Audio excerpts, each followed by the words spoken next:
Hello and welcome back to The Distinguished Geek. My name is Alex. What have I told you? That Ferris Bueller's Day Off was in fact a series of day offs in a Groundhog Day. Let's look at the evidence. You know what's coming up. Roll titles.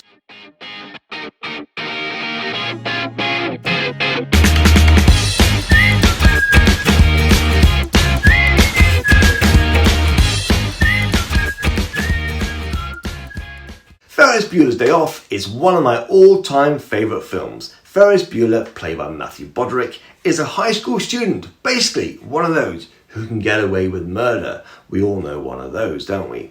The film allows the audience to join Ferris as he numerously breaks the fourth wall as he embarks on a get-out-of-school day pretending that he's sick so he can spend a jam-packed adventure day in Chicago with his best friend Cameron Fry, played by Alan Ruck, and girlfriend played by Mia Sara.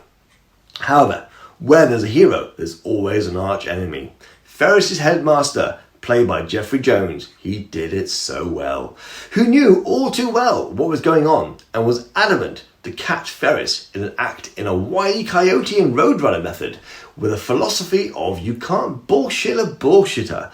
So, when I heard about this theory, I had to do some research. Obviously, if I went down this road, there's no turning back and I could destroy the film for myself. The temptation was too much and I clearly do not have any willpower to resist. Now I know what Harry felt like. No.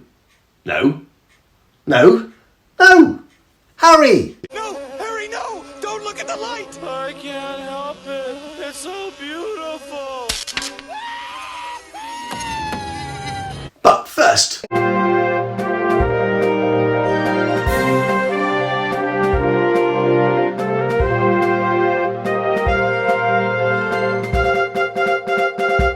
Ferris Bueller, as we all know, played by Matthew Broderick, was not the original choice. Johnny Depp was considered for the role, but he actually turned it down.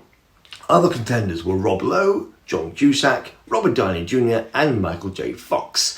But it's safe to say, Matthew Broderick is definitely Ferris Bueller, as much as Michael J. Fox is definitely Marty McFly. Emilio Estevez was offered the role of Cameron Fry, but also decided not to accept, and so it went to Alan Ruck. Alan Ruck's agents convinced the producers of Ferris Bueller to let Alan audition when they showed that Matthew and Alan recently played two characters who were the same ages that the characters they play in Ferris Bueller's Day Off while performing in a play called Biloxi Blues on Broadway. There were three replica Ferrari cars, the 1961 GTO California Spider made for the film, which is reassuring so you won't need to have a small heart attack next time you see the beautiful car at the bottom of the quarry. Replica or not, one of those cars was sold for $235,000 in 2013. I'm guessing it's not the one with the bashed in bonnet. Matthew, Alan and Mia saw the film a few months before the premiere, but they didn't find it funny and walked away thinking they've actually made a bad film. So did the executives of Paramount Studios. John Hughes and editor Paul Hirsch spent 2 weeks cutting and editing, ending with the classic we have today.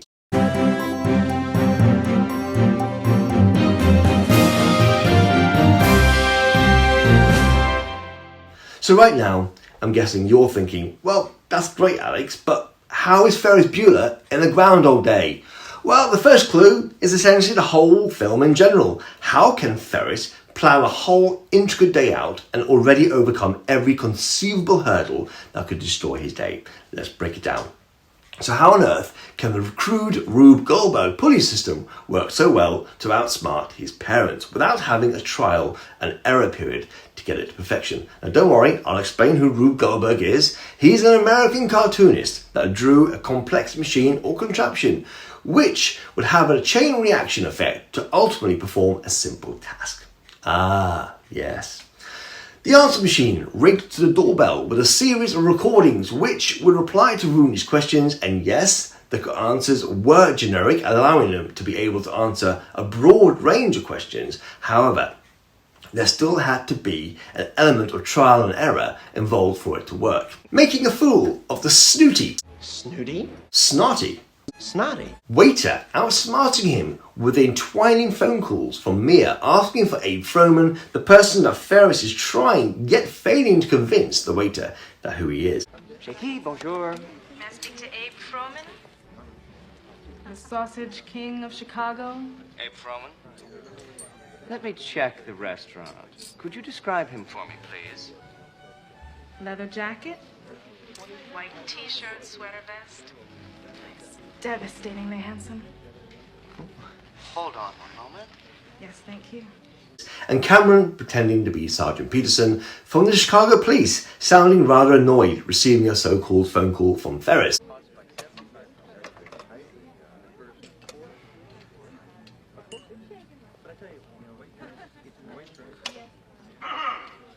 Mr. Froman, this is Sergeant Peterson, Chicago Police.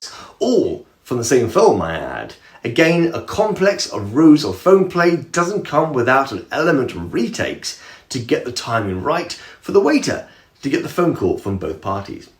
There is also some dialogue that supports this theory, such as when Ferris looks to the audience and says, "This is where Cameron goes berserk," suggests that Ferris is referring to a past event or memory that he's already relived. Now, the next three reasons could be just coincidental, a little bit of luck of being in the right place at the right time, however, very much fueling the theory. So once again, let's digest.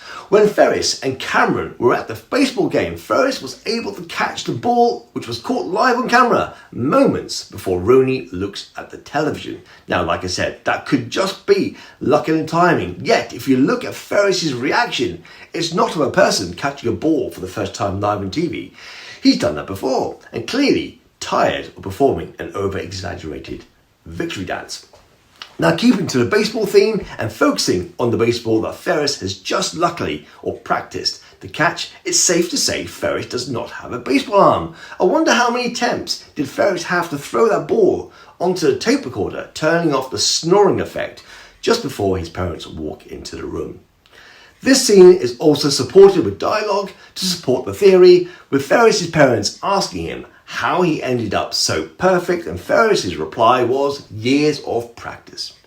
If I ask you, what would you consider to be the most famous or memorable scene in the film, I'm sure that you and 99% of you will say it's Ferris singing Twist and Shout on the parade float. But the question is, how did Ferris sneak onto the float in the first place without being caught? Perhaps Ferris has attempted this a few times until finding the ideal route onto the float. Now, if you practice enough at anything, you'll naturally become an expert at it. As we've seen Bill Murray's character in the film Groundhog Day, when he learnt to play the piano, getting better at each day restarted. So with this in mind, when a 17 or 18-year-old called Ferris Bueller can hack into a school network, it makes you wonder if he might have been stuck in a 24-hour loop of mundanity, where all you can do is enhance your flaws or gain new skills that finally allowed him to progress the loop. The one person who can debunk this theory is the writer and director John Hughes. Unfortunately, he passed away in 2009. Now, or is there a complete twist to this theory, and that Ferris is just a figment of Cameron's imagination? Can it be so? Well, let's digest. While Cameron is lying sick in his bed with a lack of motivation, depression, due to his abusive father, and having no confidence, he's imagining everything in his head, like letting Ferris steal his dad's car. As it's all happening in Cameron's head, it explains how Cameron and the two characters he's just conjured up, Ferris Bueller and Sloane Peterson, how they're able to see essentially the whole city of Chicago in one day. Let's look at the evidence. There are saved Ferris messages around the city, as if Cameron wishes people care about him. Ferris and Sloane are happy and outgoing, which is a complete contrast to Cameron. This implies he's imagining two happy friends to make him feel happier. Sloane is probably based on a girl he's had feelings for, and Ferris is based on a popular kid at school.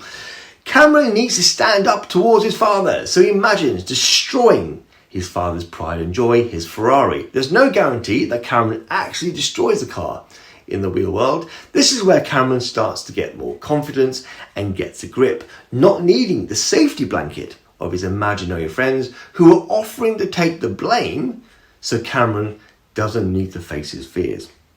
So there we go, 2 theories. One that Ferris Bueller isn't a Groundhog Day, the other a more darker Cameron Fry imagining having friends to make him feel more sane.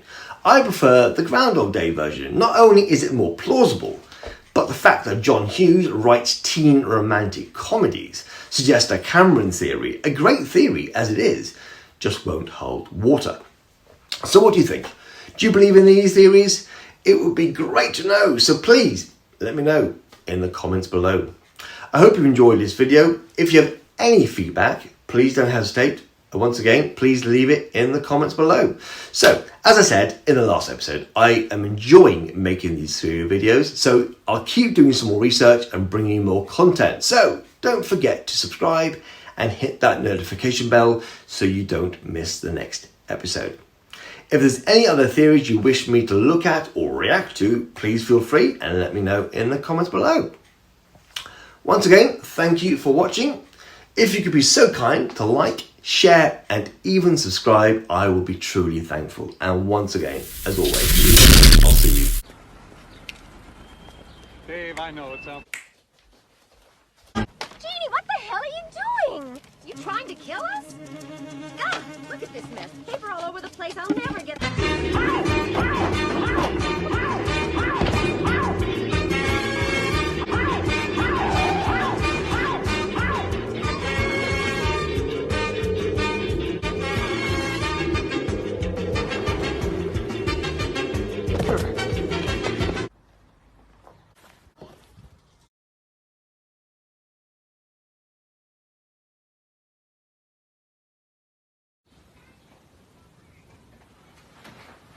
You still here?